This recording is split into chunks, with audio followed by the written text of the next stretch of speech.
Bienvenidos amigos, estamos nuevamente reunidos en nuestro programa Agenda País, un programa del Senado Consultivo de la Universidad Tecnológica que en esta ocasión tiene una edición especial, Noche de Senadores. Estamos para discutir el programa Elecciones Presidenciales 2019, posibles escenarios y desafíos para el nuevo gobierno. Quiero presentarles a los senadores que me acompañan esta noche. Está el doctor William Pleitez, doctor en Ciencias Económicas de la Universidad París, con una maestría en Crecimiento Económico y Desarrollo de la Universidad Aix-Marsella y una licenciatura en Economía de la Universidad Centroamericana José Simeón Cañas.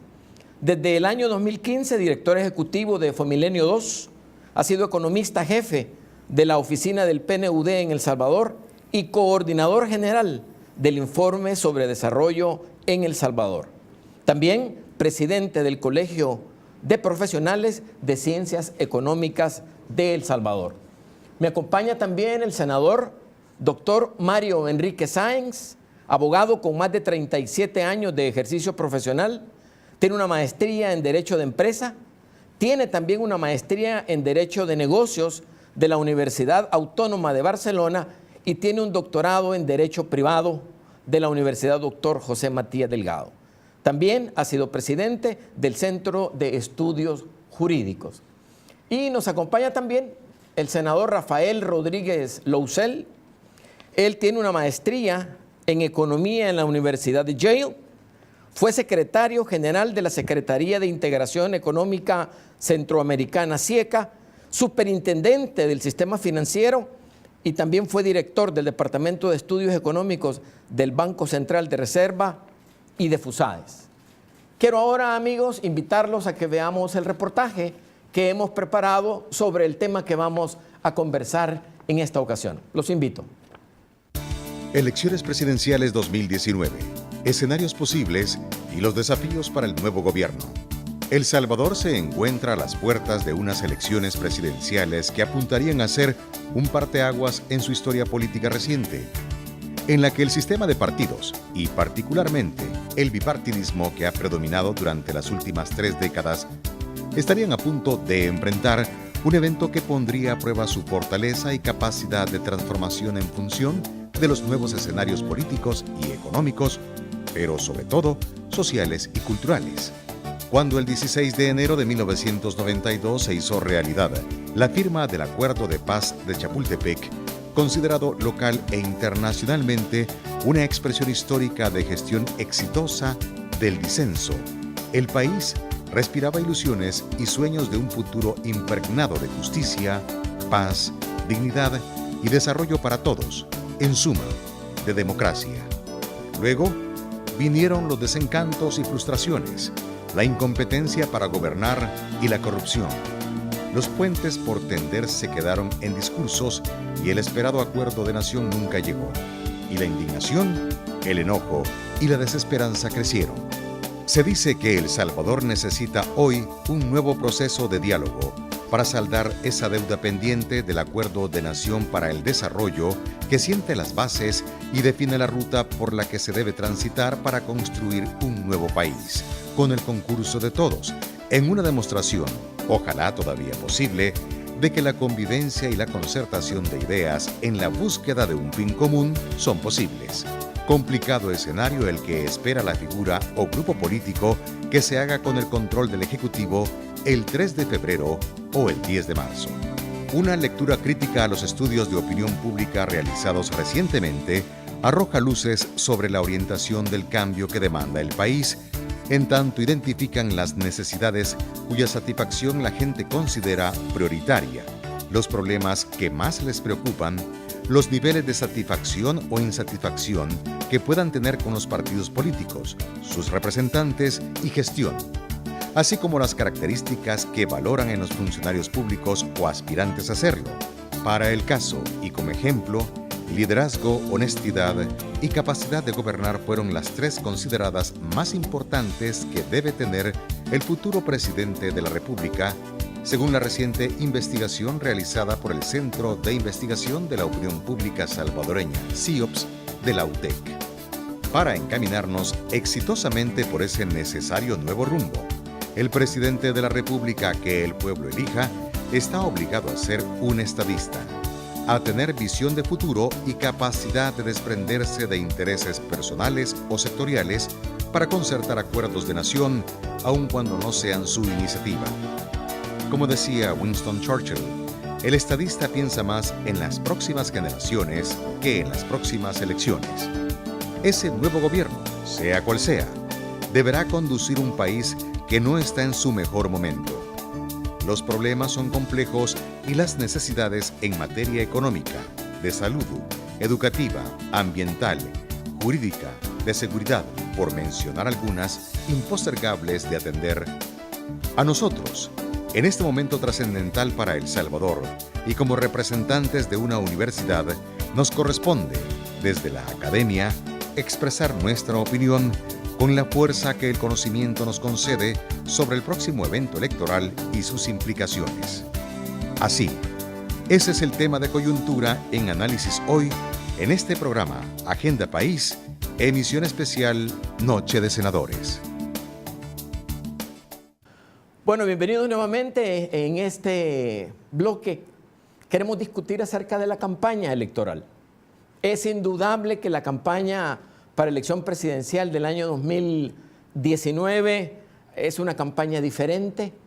No ha sido una campaña tradicional desde el momento en que aparece un tercer actor en esta campaña política con bastantes probabilidades de obtener un buen porcentaje de votos.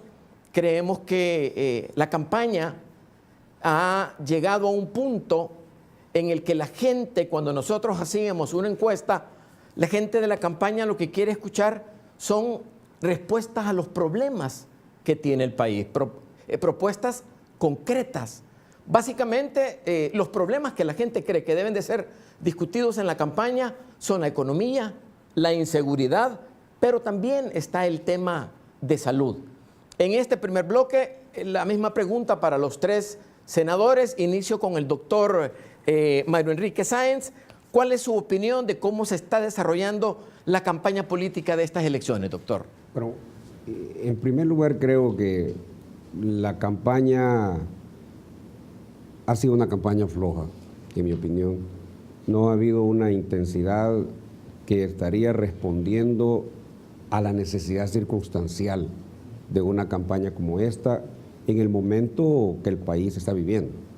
Creo que es una elección muy importante para el derrotero futuro de la democracia en el país, y por eso hubiésemos esperado quizás una campaña mucho más propositiva. La sociedad civil ha participado activamente. Creo que los diferentes eventos de la sociedad civil han hecho al menos que los candidatos presidenciales y vicepresidenciales tengan que, en diferentes programas y en diferentes oportunidades, que hacer las propuestas necesarias para que la población vaya formándose o informándose adecuadamente para que su voto, como dice un distinguido colega de la sociedad civil, sea un voto informado. ¿Usted cree, doctor Sáenz, en la encuesta la gente opina que ya no quiere de que hayan ataques entre candidatos, ¿verdad? ¿Usted considera de que eso ha cambiado en esta campaña o estamos manteniendo el mismo estilo de campañas anteriores que lo que hacen es atacarse entre sí y ahí es donde se pierde el tiempo para tocar realmente los verdaderos problemas que tiene el país? Fíjese que yo he visto el comportamiento de los candidatos, personalmente no lo he visto malo, porque en realidad yo no he visto candidatos ofendiéndose unos a otros. A mí me parece que de manera colateral, alrededor de las intervenciones personales de los candidatos, han habido, especialmente a través de las redes sociales, que como alguien ponía un día de esto, está demasiado caliente y casi ardiendo, es a donde ha habido un debate de poca altura, yo diría hasta de bajeza. Y me parece que eso ha enturbiado un poco el desarrollo de la campaña política, pero a los candidatos en general yo les pongo una buena nota, han sido respetuosos entre ellos, han mantenido una actitud muy positiva en términos de su participación frente a su público, y en ese sentido creo, señor rector, que la campaña de las personas, candidatos, ha sido bastante bueno. Bueno, doctor Pleites, no podemos negar de que las redes sociales están jugando un papel diferente en esta elección de las anteriores. En un principio las utilizaba solo un candidato, luego se comenzaron a incorporar el resto de contendientes para la elección presidencial. Pero el problema de las redes sociales es que no sabemos si lo que se dice es cierto, si no es cierto. ¿Cómo pondera usted este nuevo ingrediente que tiene un porcentaje muy alto? Porque cuando en la encuesta a la gente se le consulta a través de qué se entera, la televisión está en primer lugar, ¿verdad? Pero en segundo lugar están las redes sociales muy cerca. ¿Cómo ese componente ha modificado la estrategia de campaña política en las elecciones del 2019? Bueno, la verdad que yo lo que creo es que las redes sociales vinieron para quedarse, en efecto han modificado las estrategias electorales de los partidos políticos, pero creo que lo que no han cambiado es básicamente, yo diría, la percepción que se tiene sobre todo de parte de los contendientes con relación a qué es lo que determina un resultado electoral. Y yo creo que la percepción de todas las personas que participan en los eventos electorales es que esa decisión es una decisión más emocional que racional. Y yo creo que eso es de alguna manera lo que nosotros en mayor o menor medida vemos a través de los diferentes medios de comunicación. En realidad, a nosotros lo que observamos fundamentalmente a través de, puede ser la campaña en televisión, la campaña en radio, la campaña en redes sociales, es que cada uno se trata de presentar como el mago que el país necesita para resolver los problemas del país.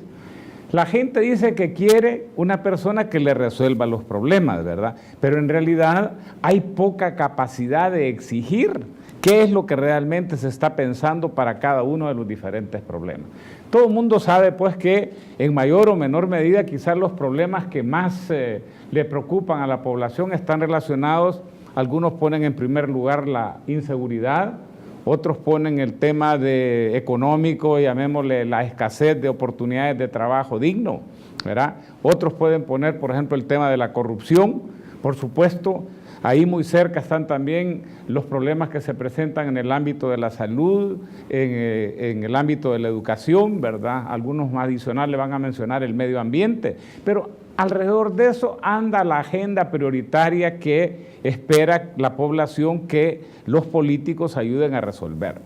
Ahora, la campaña electoral ciertamente, y yo creo que ninguna hasta ahora, no es un vacío específico de esta campaña electoral, generalmente están más orientadas a sensibilizar a la población de que de que son las personas idóneas para hacerle frente a esos problemas, que en realidad en hacer recomendaciones concretas que generen confianza de que hay capacidad en resolver esos problemas. Lo voy a decir, para mí quizá algo que yo he observado, pero no en esta campaña, sino que en las últimas 6 campañas electorales.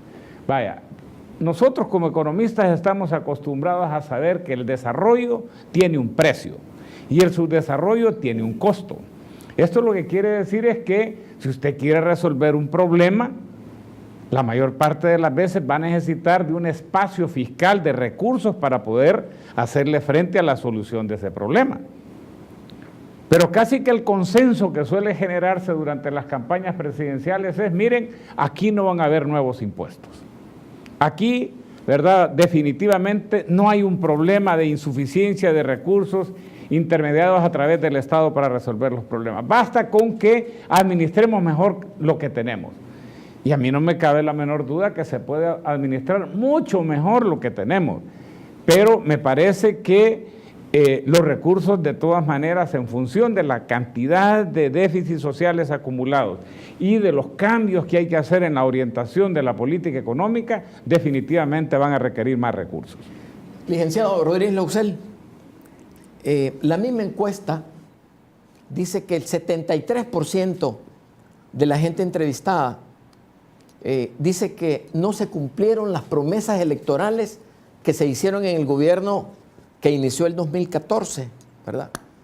También casi 58% de los encuestados dice que no cree que después de las elecciones el problema económico y el problema de inseguridad se vaya a resolver. ¿Cómo deben hacer entonces las estrategias de los partidos y los candidatos para recuperar esa confianza y que nosotros podamos obtener índices mayores de asistencia a votación? Cuando son las elecciones para alcaldes y diputados, asiste el 46%. En la última elección del 2014 para presidente fue el 61%. La encuesta dice que casi 17% de gente que nunca ha votado viene para este proceso electoral. ¿Será esto de que hay un interés en algún segmento nuevo, específicamente en los jóvenes, que van a hacer la diferencia en esta campaña y en estas elecciones? Sí, precisamente creo que la diferencia en la participación en estas elecciones va a estar dada por la juventud. Eso es lo que he logrado percibir. Bueno, el hecho de que las redes sociales es un elemento importante para transmitir el mensaje, en alguna forma le ayuda a los candidatos a hacer es decir, que la gente que va a votar sea mayor y que gran parte de eso sea la juventud entre los, diría yo, 18 y 30 años. Entonces, el problema de la credibilidad es que yo creo que tomando en cuenta las campañas anteriores, los gobiernos anteriores, es que los problemas siguen sin resolverse y se van acumulando. Por ejemplo, en el problema económico, propiamente dicho, creo que la capacidad de crecimiento está muy baja, está por encima del potencial que el país tiene de crecer. Se habla de 2.3, 2.5 para el año 2018, pero todavía no alcanza a superar, ni siquiera igualar al crecimiento económico de nuestros países vecinos en Centroamérica. Todos ya pasaron la barrera del 3%. Y nosotros tenemos como 10 años de no alcanzar el 3%. Entonces, con ese crecimiento es imposible, difícil poder generar empleo.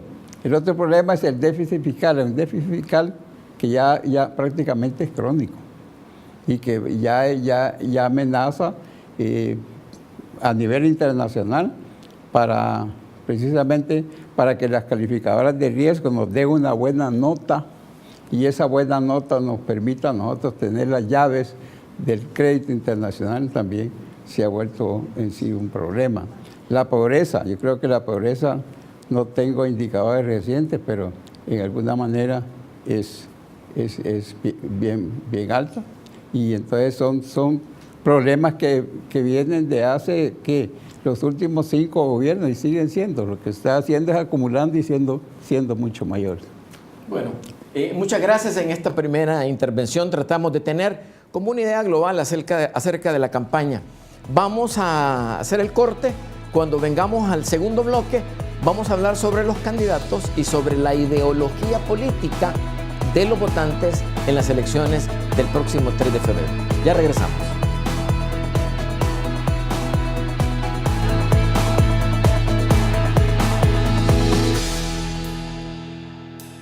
¿Quién dijo que aquí no se puede? Que las oportunidades son para pocos. ¿Que me debo quedar como estoy? Definitivamente puedo ser mejor. Cambiando la indiferencia por el compromiso. Proponiendo soluciones en vez de criticar. Transformando el conformismo en superación. Inscríbete hoy. Hagamos la diferencia. Seamos mejores. Universidad Tecnológica de El Salvador.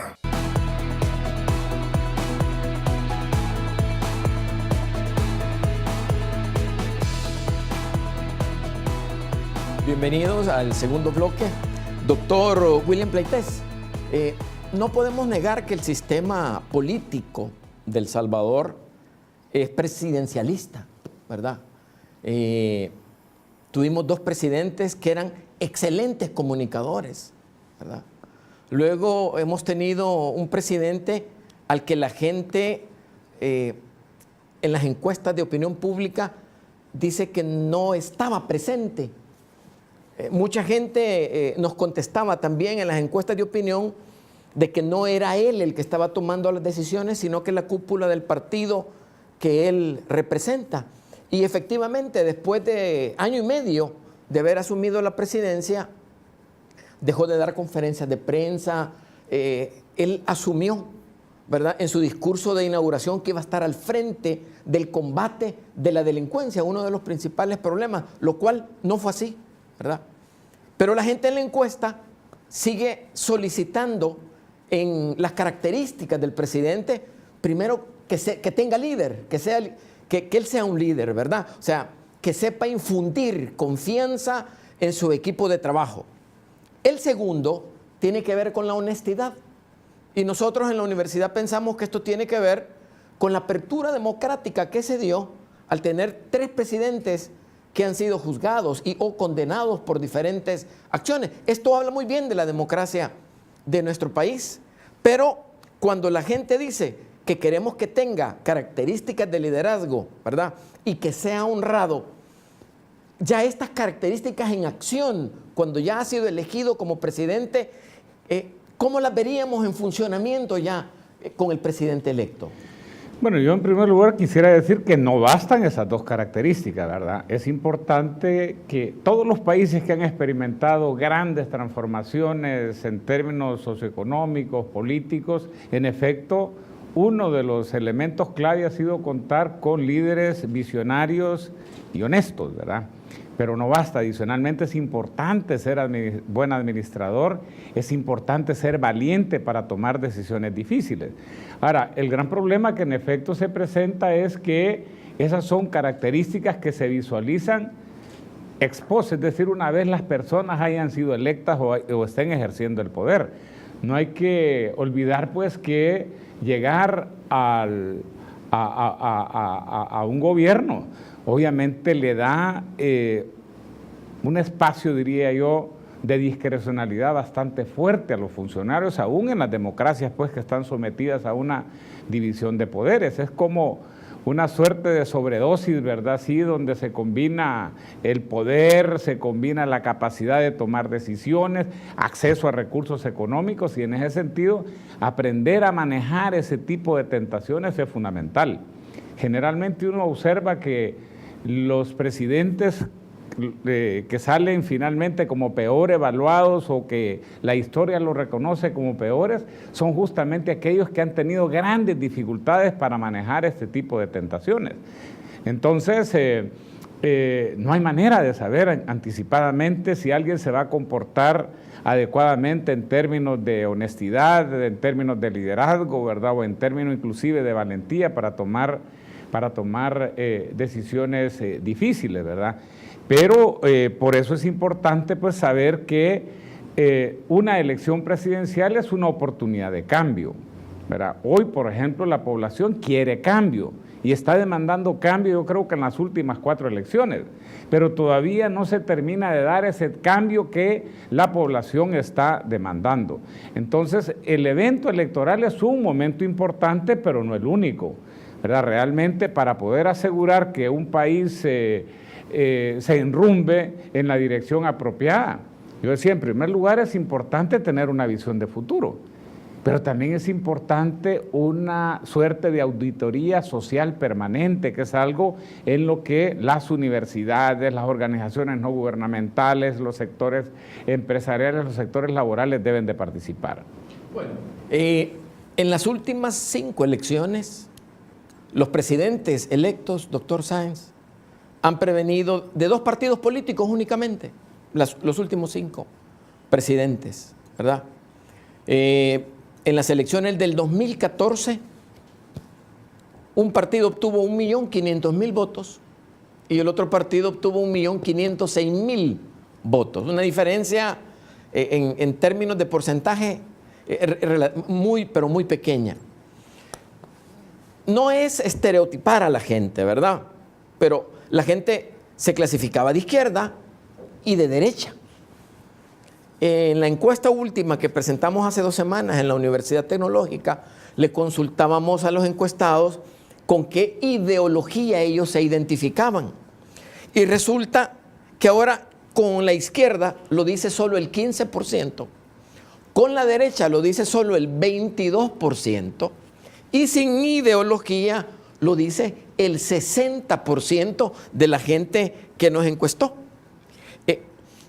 ¿Cómo interpretamos esto? ¿Esto es producto del desgaste de los partidos políticos? ¿Esto es producto de no cumplir las expectativas? ¿Esto es producto de que los problemas se han mantenido por 30 años y ninguno de los dos partidos que han estado en contienda lo han logrado resolver? ¿Cómo interpretamos, doctor, este fenómeno que la gente ya no quiere ser ni de derecha ni de izquierda? Pero yo creo que ha habido un problema intrínseco en el comportamiento de los partidos. Mi manera de ver, si bien es cierto, en sus orígenes, un partido como Arena, nacido en la época moderna y contemporánea de la historia política de nuestro país, el mismo frente surgido después de la firma de los acuerdos de paz, uno podía identificar como, bueno, Arena es la derecha, el FMLN es la izquierda, el uno tiene un corte liberal, el otro tiene un corte ideológico socialista, comunista. A estas alturas del partido, la indisciplina partidaria intrínseca de estas instituciones políticas ha sido harto evidente. De tal manera que después de tener una concepción primigenia de un partido como el FMLN, al que tiene ahora, pues hombre, los seguidores de la izquierda en el país ya no saben qué seguir, porque ya no tienen un aprendizaje y una enseñanza de parte del partido, que es lo que buscan a través de una concepción ideológica. Más o menos tal vez Arena también, pero ha habido una indisciplina en el sentido de no haber coherencia en el comportamiento de lo predicado con lo practicado. Y entonces por eso se hablan de los famosos 20 años de Arena. Yo creo de que eso es fundamentalmente lo que genera la oportunidad histórica de movimientos emergentes. Y entonces surgen movimientos como los que ahora estamos observando, que no pertenecen a esas extremas o a esas posiciones y que la gente la ve como refrescante. Aunque el candidato de ese movimiento haya formado parte de uno de los dos partidos políticos del bipartidismo que estamos hablando. Bueno, doctor. Lamentablemente esa es una indisciplina primigenia, porque entonces lamentablemente para el conglomerado que elige para el demos, eso no deja de ser un problema, porque no encuentra también una definición de una verdadera opción alternativa frente a las dos tradicionales. De tal manera entonces que si hubiese habido también coherencia en el origen y en la práctica de este movimiento emergente, la gente estuviera como más definida en ese sentido. Pero no lo vemos. Y no lo vemos porque, bueno, como dicen en la campaña, y no sé quién lo dice, como que es más de lo mismo. Y entonces resulta que hay un desperdicio, yo diría de tipo histórico también, de movimientos emergentes que se van a desperdiciar por la no coherencia entre lo que predican y lo que practican. Licenciado Rodríguez Louxel, se acaban de cumplir 27 años de la firma de los acuerdos de paz. Hay gente que dice que hay jóvenes en edad de votar que no vivieron el conflicto. 12 años, miles de personas que murieron, y que estos jóvenes no comparten los principios o las temáticas que plantean estos dos partidos de los que nos acaba de hablar el doctor Sáenz. La encuesta de la universidad dice que casi 18% de gente que nunca ha votado va a votar en estas próximas elecciones, y cuando nosotros hacíamos los cruces de variables en los análisis de este segmento, tiene menos de 30 años, ¿verdad? La gente que nos contestó que iba a votar por primera vez. Los jóvenes no entienden, no comparten, buscan un nuevo sistema político. ¿Qué es lo que ellos están pensando, verdad? Que es muy diferente de lo que estamos pensando los adultos, que estábamos acostumbrados a otro tipo de estrategias políticas en las campañas electorales. Para empezar, yo creo que los términos de derecha e izquierda, yo creo que muchos de los votantes no entienden, no sé si lo quieren asociar con un modelo capitalista, un modelo de izquierda completamente liberal, o qué es, pero yo creo que de alguna manera los jóvenes se sienten que no han recibido su herencia y que tal vez ellos quieren montar su propio futuro. Y en esa medida es que ha habido al llamado de votar ha habido más eco en esta ocasión.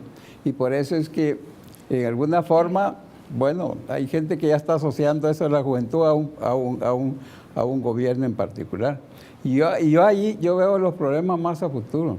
O sea, cómo va a ser, y ahí quiero regresar un poco, si me lo permite, a lo que estaba contestando. Yo estaba tomando nota de los aspectos que se refería William. El problema del liderazgo, buen administrador y con capacidad de concertación no lo podemos saber a priori. Es cuando tenga su presidente. Yo, por ejemplo, pensaba esta mañana de que ¿qué pasaría si los partidos políticos estuvieran anunciando ya su gabinete respectivo? Ahí podríamos nosotros ver ya la capacidad de gobierno, no la capacidad de presidente. La capacidad de consenso a futuro va a ser sumamente importante. Yo quiero insistir en esto de las calificadoras de riesgo. Las calificadoras de riesgo son las que dan el pase para que un país en alguna forma sea sujeto de crédito. Y en ese sentido yo creo que el consenso es bien importante. Solo para un ejemplo, con el presupuesto aprobado recientemente, la calificación de El Salvador a nivel internacional mejoró, ¿verdad? Y entonces, por eso es que va a ser importante más adelante. Yo creo que, bueno, aquí viene lo de los poderes. Si el Ejecutivo va a estar un poco divorciado del Poder Legislativo, va a ser bien difícil hacer gobierno. Y por último, yo quiero, al final, solo cerrar diciendo que, bueno, esto de derecha e izquierda, yo creo que es etéreo. La verdad es que la gente vota muchas veces por simpatía a un candidato, no porque tenga el prurito de ser de derecha o sea de izquierda. Okay. Muy bien. Creo yo que cuando la gente habla de las características que debe de tener el candidato a la presidencia, creo que son las que no ha visto en los presidentes que hemos tenido, ¿verdad?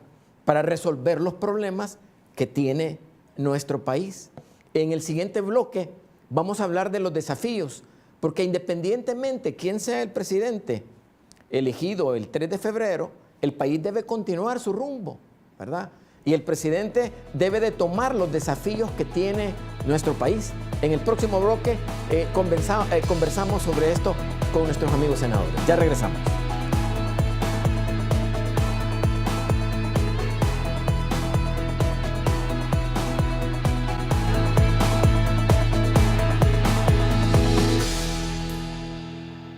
Aprendamos a ser mejores. Somos mejores personas cuando hablamos de frente a los demás y no hablamos de ellos a sus espaldas. Eso es honestidad. Hagamos la diferencia. Seamos mejores. Una producción de la Universidad Tecnológica de El Salvador.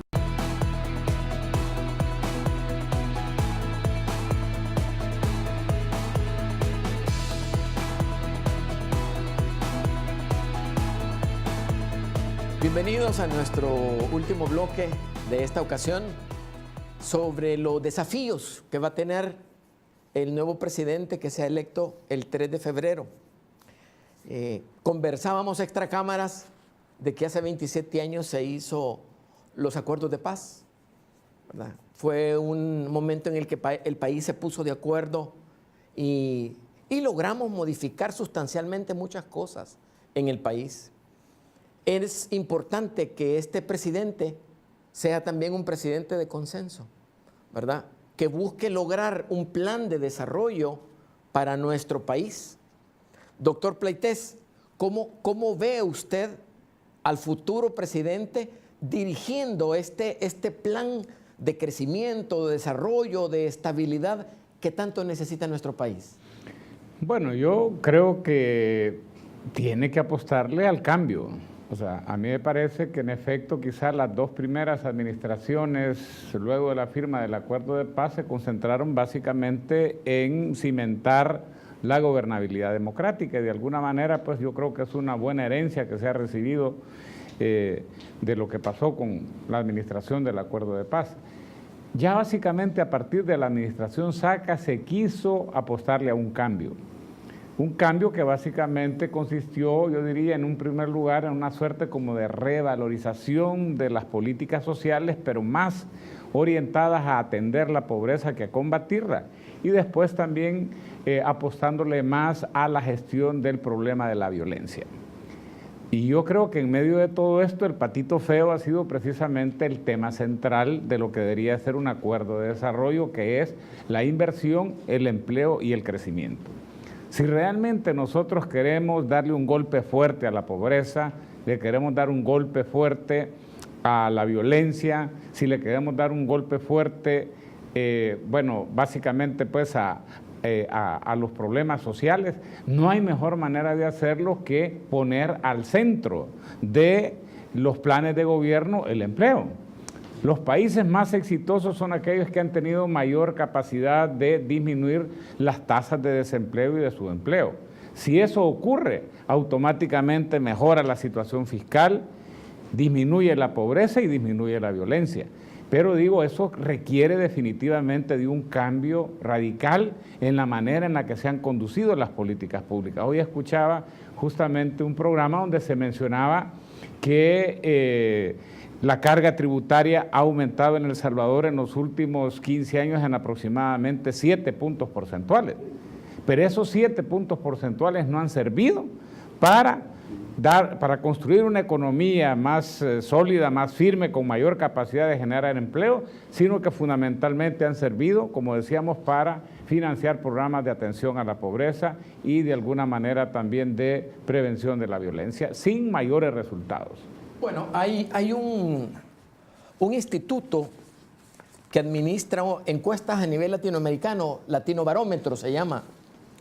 Hicieron una encuesta, incluido El Salvador, donde preguntaban si el mejor sistema de gobierno era un sistema democrático. De todos los países latinoamericanos, nosotros estamos en el penúltimo lugar, ¿verdad? La gente no cree que nuestro sistema sea democrático, ¿verdad? Es más, cuando a la gente se le consulta el nivel de confianza que se tiene sobre los partidos políticos, El Salvador está en último lugar, ¿verdad? Solo el 6% dice que le tiene confianza a los partidos políticos. Tomo esta información, doctor Sáenz, porque quien sea el presidente elegido va a tener que compartir y convivir con la actual Asamblea Legislativa, que tiene una distribución en la cual no hay un partido mayoritario. ¿Cómo debe manejarse el presidente de la República elegido con los diferentes partidos políticos para llegar a este consenso, a este acuerdo que nos mencionaba el doctor William Pleitez? Sí, creo que en primer lugar, como lo ha mencionado William y Rafael también en su última parte de la anterior intervención lo decía, el presidente tiene que ejercer un auténtico liderazgo, ¿no? Para mí eso es importante, tiene que haber una presencia muy fuerte del presidente y de su gabinete de gobierno en las cuestiones del manejo de la vida pública. En ese sentido, no tengo ninguna duda que el esfuerzo que tendría que ser, cualquiera de los que ganen, no estamos hablando de uno en particular, cualquiera de los que ganen, un esfuerzo muy fuerte en términos de ser un hombre negociador con la parte legislativa del país, y también, hay que decirlo, y también la demanda que ya la sociedad está haciendo por diversos medios para que el órgano legislativo se comporte como le corresponde. Por ejemplo, es que no se trataría en el devenir próximo de la vida política del país en una actitud meramente de revanchismo, o porque no quedó el que quería la mayoría, simple y sencillamente decir que no a todo lo que el Poder Ejecutivo, el órgano ejecutivo, pueda proponer. Yo creo que la sociedad lo que está esperando es una necesidad de concertación, que se maneje adecuadamente el disenso en la parte de los partidos y en la parte de la sociedad en general. Yo creo que hay invívita una atribución de responsabilidad histórica para los agentes políticos de cambiar ese comportamiento. Por eso estoy de acuerdo que lo que se necesita es un cambio, pero un cambio radical, un cambio en el comportamiento de los agentes políticos para que en las futuras elecciones nosotros podamos estar mejor informados qué es lo que debemos de hacer en el momento de emitir el sufragio. El presidente de la República, quien quiera que sea, va a negociar. Y la otra parte, que es la parte estrictamente política en la Asamblea Legislativa, tener un sentido de madurez política, no solo para entender si se le está haciendo una propuesta para el bien de la nación, poderla concertar y poderla contestarla. Y mire que quiero decir, para cerrar, una cosa que me parece importante. Ojalá que tengamos menos presencia en la sala de lo constitucional, pero no lo digo en el sentido de que la sala no funcione, lo digo en el sentido que en la medida en que haya un mejor comportamiento y un respeto a las atribuciones y funciones de los órganos del Estado, en esa medida no hay conflicto de carácter constitucional y entonces la sala no tendría que intervenir. Ese puede ser una especie de medida en la medida en que menos participe la sala de lo constitucional, es que puede haber un mejor comportamiento asumiendo una verdadera independencia de la sala en el futuro del quehacer judicial. Bueno, licenciado Rodríguez Lausel, en la encuesta se habla de que una de las características del presidente es que debe ser honesto. Lo dije en otros bloques, que lamentablemente tenemos presidentes que están siendo perseguidos, otros condenados, ¿verdad?, por actos de corrupción.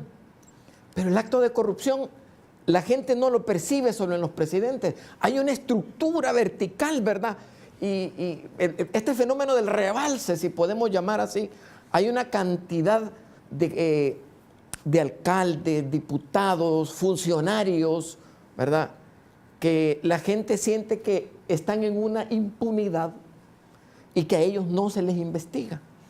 Latin Barómetro también tiene una pregunta acerca de la confianza en el Poder Judicial, entendido como las instancias en las que se resuelven todos estos casos. Y El Salvador está en el último lugar también, ¿verdad? Entonces, ¿cómo considera usted, verdad?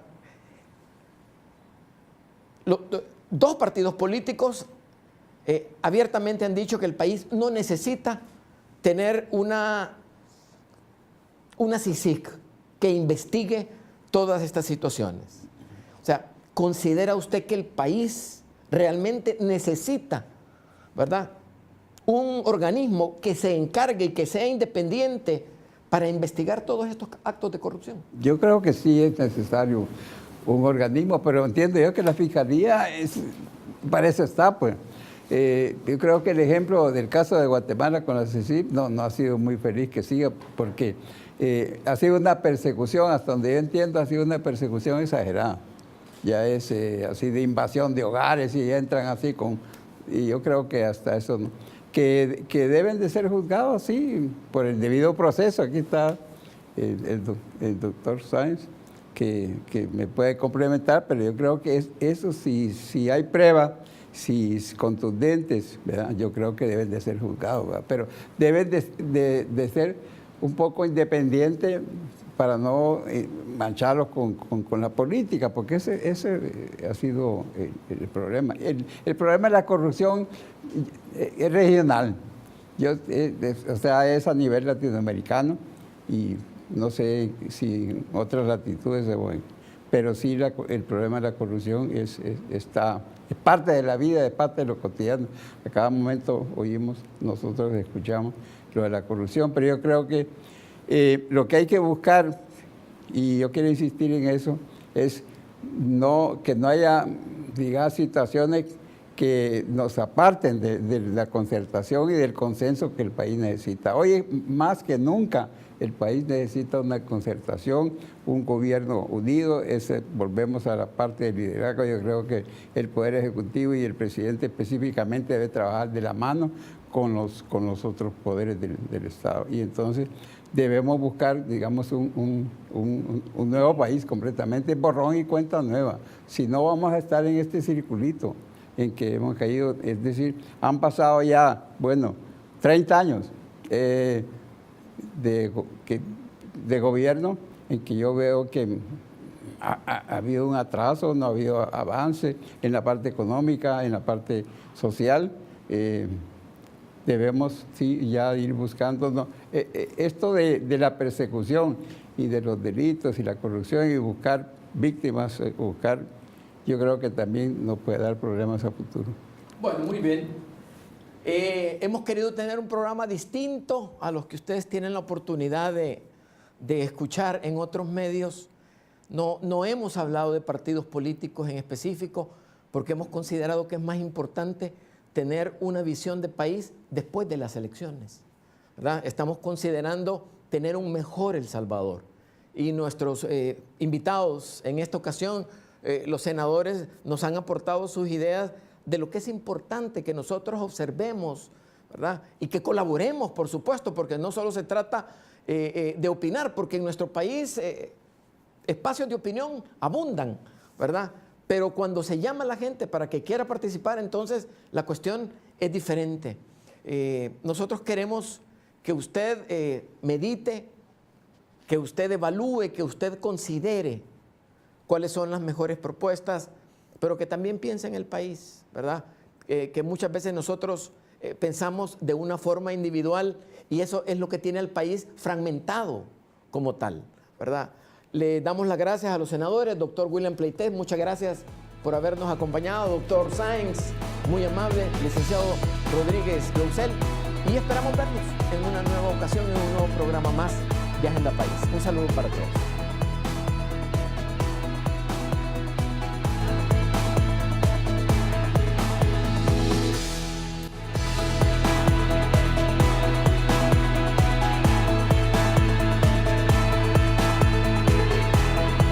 Hagamos la diferencia. Seamos mejores. Universidad Tecnológica de El Salvador.